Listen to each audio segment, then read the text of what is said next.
l'objet de cet atelier, c'est de présenter un outil qui est très important pour nous, acteurs de la société civile, mais aussi intervenants sur les politiques de drogue,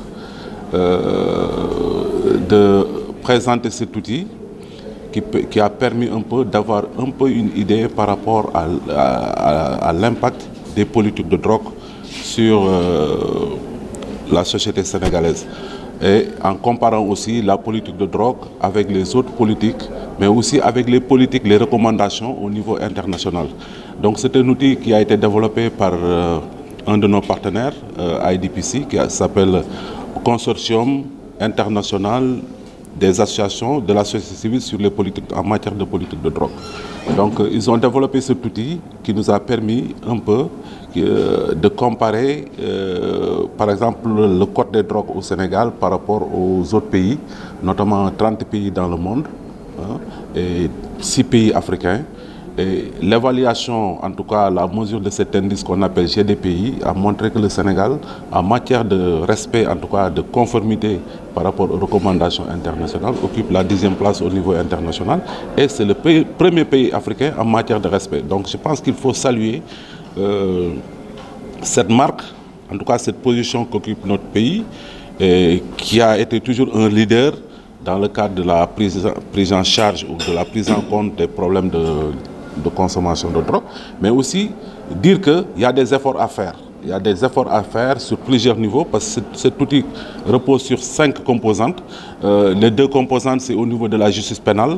C'est vrai qu'il y a des efforts à faire à ce niveau pour que les peines soient proportionnelles, etc.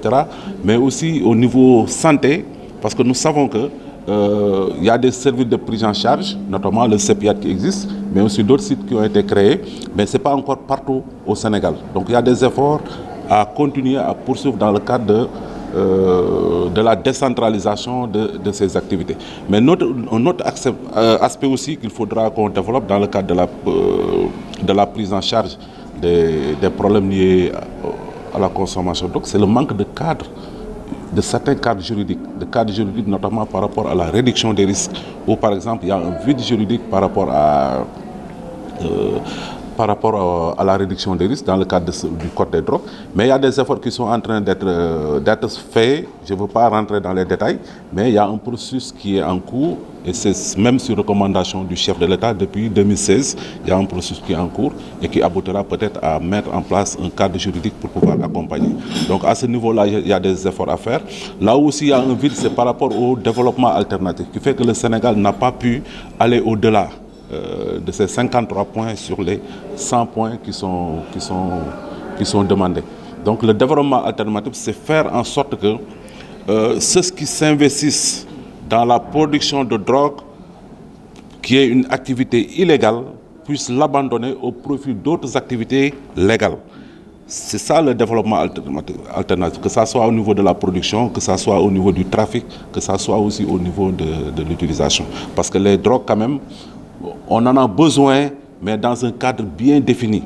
Dans le cadre de la prise en charge du traitement, mais aussi dans le cadre de la recherche scientifique. On a besoin de certaines substances. Mais si on continue à contrôler, à interdire de façon répressive, les scientifiques auront du mal à avoir accès à ces produits, mais aussi les malades qui ont besoin de ces médicaments pour le traitement auront du mal à avoir accès à ça.